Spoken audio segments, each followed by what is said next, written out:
welcome back. In today's video, we have a question for Sterling. That is something that's a little curious to me too. All right, Sterling, what is the difference between the Triad and the Trinity? Oh, good question. Because there's a lot of confusion out there, I believe. The Triad has to deal with primarily physics energy. So the breakdown into cardinal, fixed, mutable, or initiating,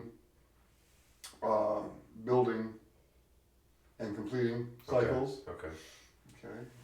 Protons, electrons, neutrons. That's where we get the triad.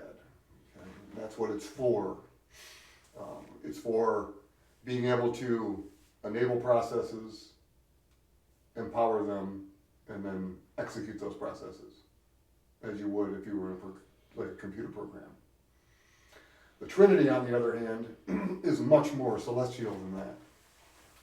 The Trinity is dealing with divine masculine, divine feminine, and taking the four elements and turning them into three by using the third point as beauty, but beauty of spirit, which is fire, and physical beauty, which is earth, where divine masculine is considered intelligence, divine feminine is considered soul.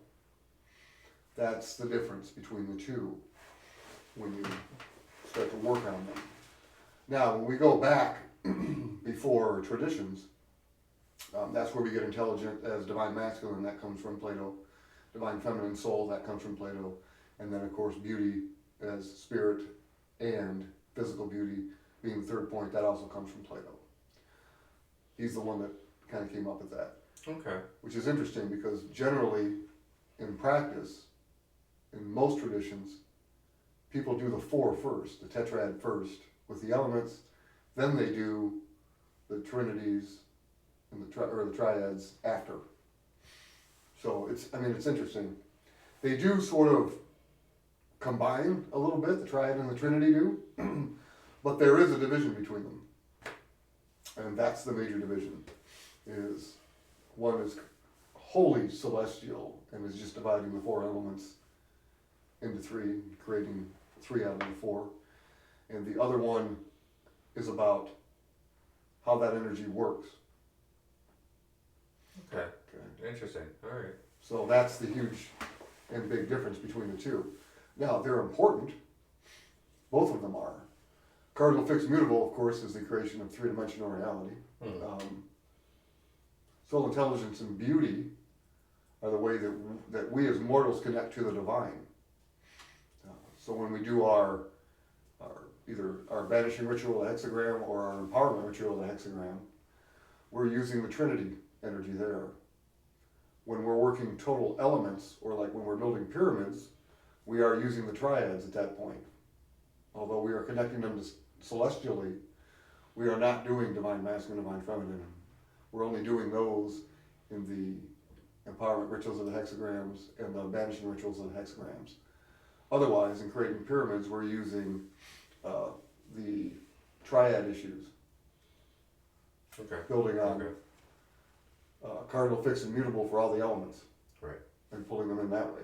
We're still using celestials there, but we're not using them as the divine masculine, the divine feminine, and the connection to us. We're using them to actually build the walls of the pyramid themselves. One side would be cardinal, another side would be fixed, and the bottom side would be mutable.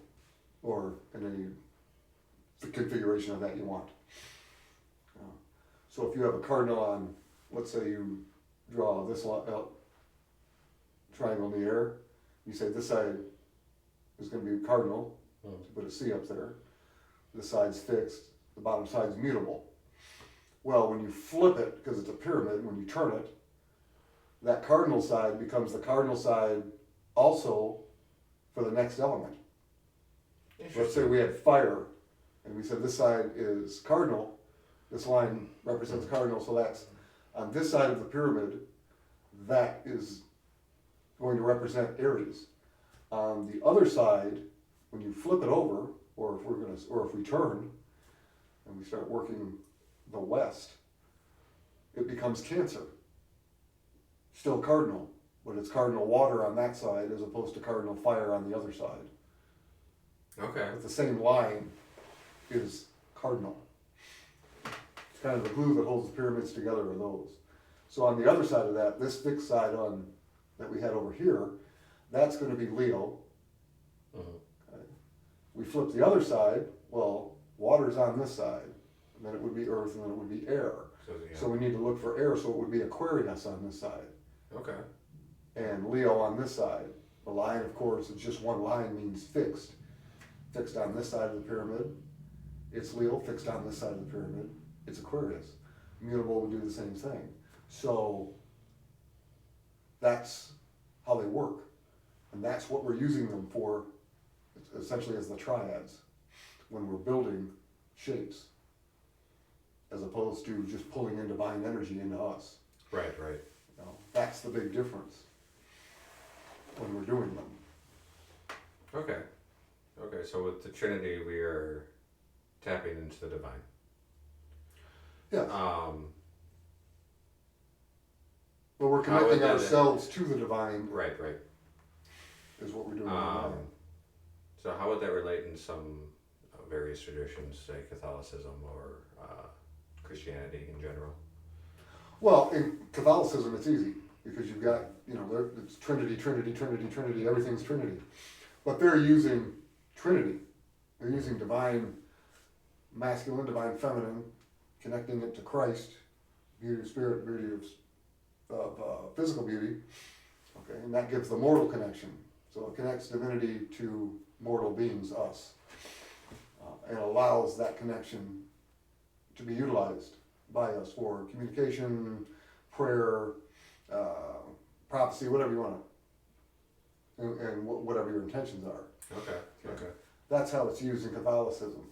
How it's used in Judaism is, again, through the empowerment and banishing rituals of the hexagrams.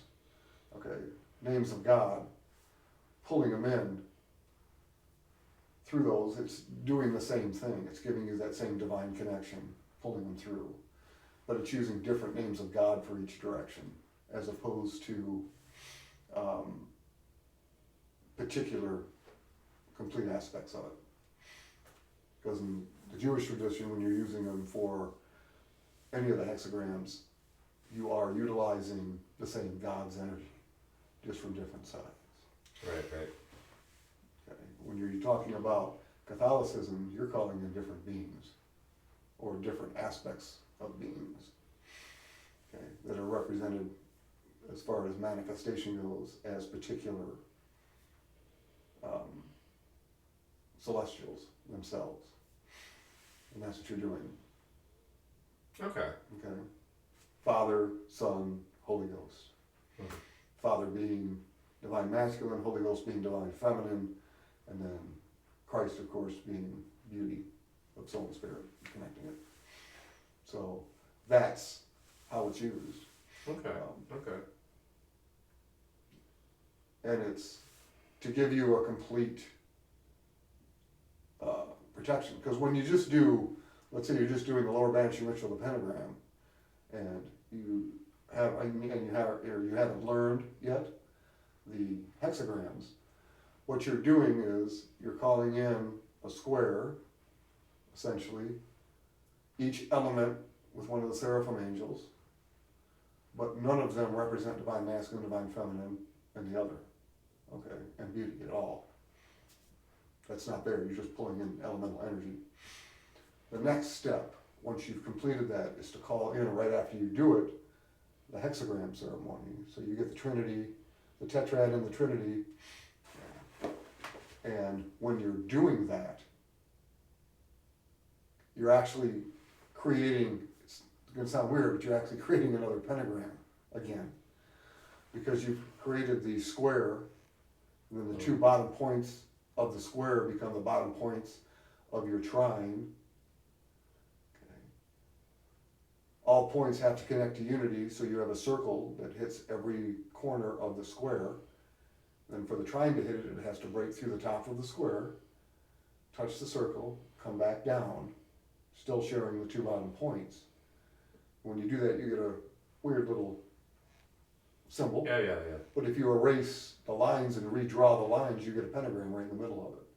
So that's essentially what you're doing, is you're actually creating a complete pentagram when you do them both together. Interesting.